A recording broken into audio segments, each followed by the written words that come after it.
नमस्कार। हमारे इस ऑडियो बुक श्रृंखला में आइए जानते हैं वैदिक साहित्य का एक प्रामाणिक परिचय। जैसा कि मैंने अपने पिछले वीडियो में कहा था, वैदिक ज्ञान सिर्फ प्रामाणिक स्रोत से ही अर्जित करें। इंटरनेट पर काफ़ी गलत जानकारियां प्रसारित हो रही हैं, हमें इनसे बचना चाहिए। इसी प्रयास में मैं प्रस्तुत करता हूँ NCERT द्वारा प्रकाशित पुस्तक वेद पारिजात का ऑडियो बुक प्रकरण। वैदिक ज्ञान पर यह मेरा प्रारंभिक ऑडियो बुक है। इसका चयन इसलिए किया क्योंकि यह काफ़ी सरल भाषा में लिखा है, अतः शुरुआती पाठकों के लिए यह सहज होगा। आने वाले समय में इस विषय पर और पुस्तकों का ऑडियो बुक प्रकरण प्रस्तुत करूँगा, अतः अंत तक बने रहें और हाँ, लाइक और सब्सक्राइब करना ना भूलें। तो आइए शुरू करते हैं वेद पारिजात का ऑडियो बुक प्रकरण।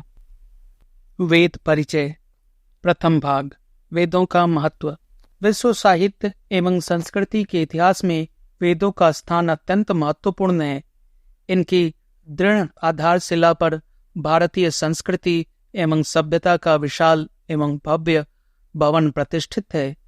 ये संसार के प्राचीनतम एवं विशाल ग्रंथ हैं। प्राचीन भारतीय ऋषियों को जो दिव्य अनुभूति हुई, वही वेद मंत्रों के रूप में अभिव्यक्त हुई। इन मंत्रों में विभिन्न देवताओं की स्तुतियाँ, ज्ञान विज्ञान, कर्मकांड, दर्शन, आयुर्वेद, वास्तुकला आदि सभी विद्याएं समाविष्ट हैं। भारतीय विचारधारा पर वेदों का व्यापक प्रभाव है। सभी भारतीय दर्शन वेदों से अनुप्राणित हैं। वेदों से उच्च कोटि की नैतिक शिक्षा तो मिलती ही है, इनमें श्रेष्ठ मानवीय मूल्यों के दर्शन होते हैं। आधुनिक विज्ञान के प्राचीनतम बीज भी वेदों में उपलब्ध होते हैं। द्वितीय भाग, वेद क्या हैं?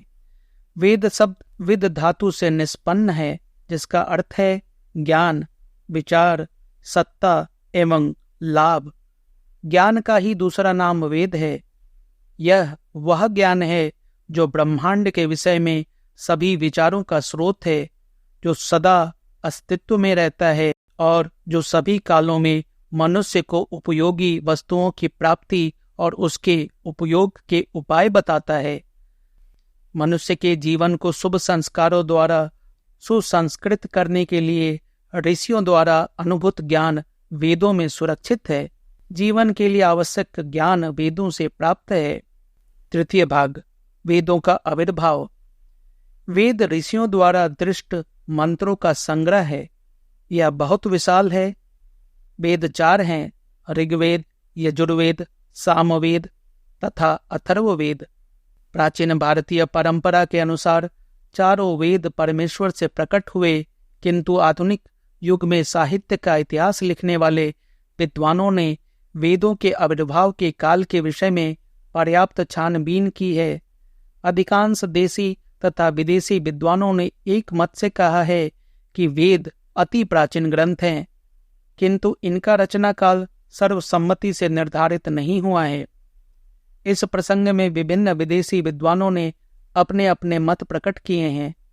प्रायः इनकी दृष्टि में वेदों का आविर्भाव काल ईस्वी पूर्व 3000 से 1000 वर्ष तक माना गया है। लोकमान्य तिलक ने वेदों को ईसा से 6000 पूर्व की रचना माना है।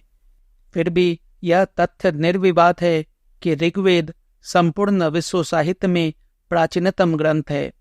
चौथा भाग, वेदों का विषय। वेदों में मंत्रों का संकलन है। कुछ मंत्र छंदोबद्ध हैं, कुछ गद्यात्मक हैं। छंदोबद्ध मंत्रों को ऋक् कहते हैं, ऋक् को ऋचा भी कहते हैं। इसके द्वारा देवताओं की अर्चना की जाती है। जिस वेद में ऋचाओं का संकलन है, उसे ऋग्वेद कहा गया है।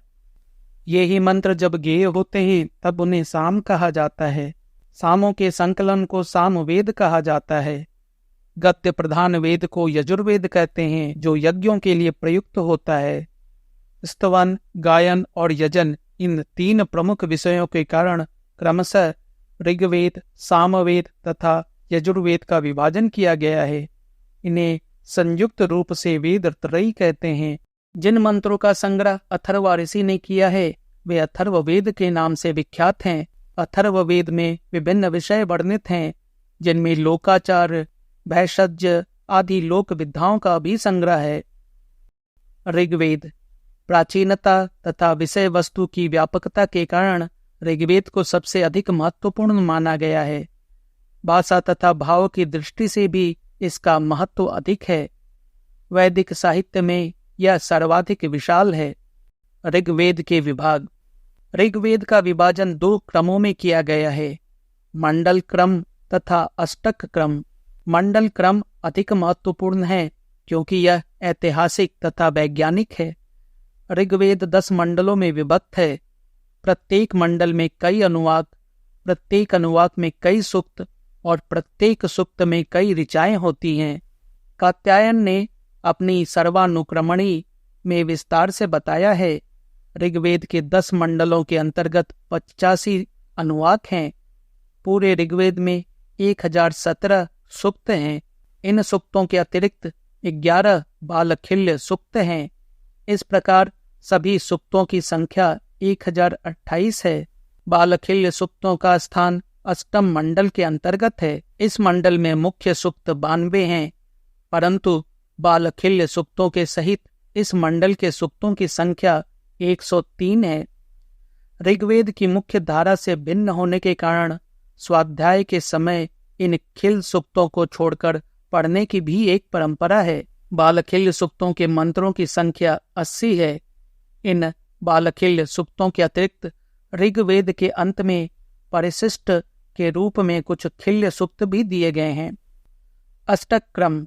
इस क्रम विभाजन के अनुसार समस्त ऋग्वेद संहिता को 8 अष्टकों में बांटा गया है। प्रत्येक अष्टक में 8 अध्याय हैं और पूरा ऋग्वेद 64 अध्यायों का ग्रंथ है।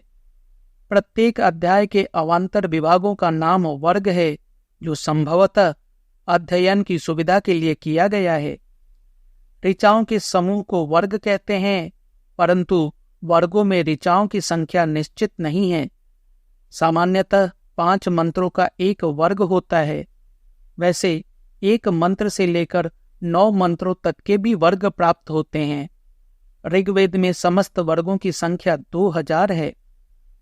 ऋग्वेद मंत्रों की यह विशाल राशि है, जिसमें अभिष्ट प्राप्ति के लिए बड़े ही सुंदर शब्दों में अनेक देवताओं की स्तुतियां हैं। विभिन्न प्राकृतिक शक्तियों के प्रतिरूप ये देवता एक ही परमात्मा के रूपांतर माने जाते हैं।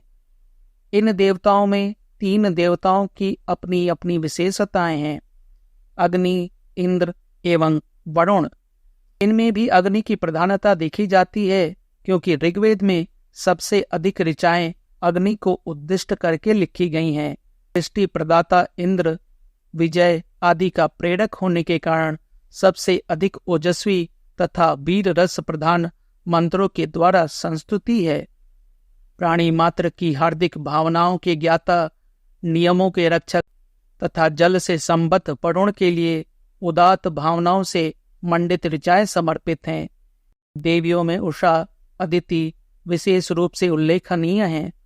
उषा का तात्पर्य उषः काल अर्थात प्रातः बेला से है और अदिति अखंड सत्ता की द्योतक हैं। इनके अतिरिक्त सविता, पुषा, मित्र, विष्णु, रुद्र, मरुत, पर्जन्य आदि देवताओं की स्तुतियां की गई हैं। भाषागत, छंदोगत एवं दार्शनिक आदि वैशिष्ट्यों के कारण ऋग्वेद का 10म मंडल विशेष महत्वपूर्ण है। दार्शनिक विचारधारा से परिपूर्ण नासदीय एवं पुरुष सूक्त इसी मंडल में उपलब्ध हैं। कहा जाता है कि एको हम बहुश्याम, यानी मैं एक हूँ बहुत हो जाऊं की भावना से अनुप्राणित होकर सृष्टि रचना की ओर इस संबंध में सर्वप्रथम पुरुष सूक्त का स्मरण किया। इसीलिए इस सूक्त के अंतर्गत दार्शनिक तत्व के साथ साथ सृष्टि प्रक्रिया भी सूक्ष्मतया वर्णित है। ऋग्वेद का श्रद्धा सूक्त भी श्रद्धा प्रेरक होने के कारण उल्लेखनीय है। श्रद्धा सूक्त का प्रथम मंत्र ही श्रद्धा की ओर संकेत करता हुआ कहता है कि किसी भी कार्य के लिए श्रद्धा की आवश्यकता होती है। बिना श्रद्धा के किया हुआ कार्य पूर्ण नहीं होता। संगच्छध्वं संबध्वं अक्षयर्मा दिव्य कृषि मित कृषव इत्यादि सूक्तियां एकता, समता, दुर्व्यसन की निकृष्टता एवं कर्तव्य निष्ठा का उपदेश करती हैं।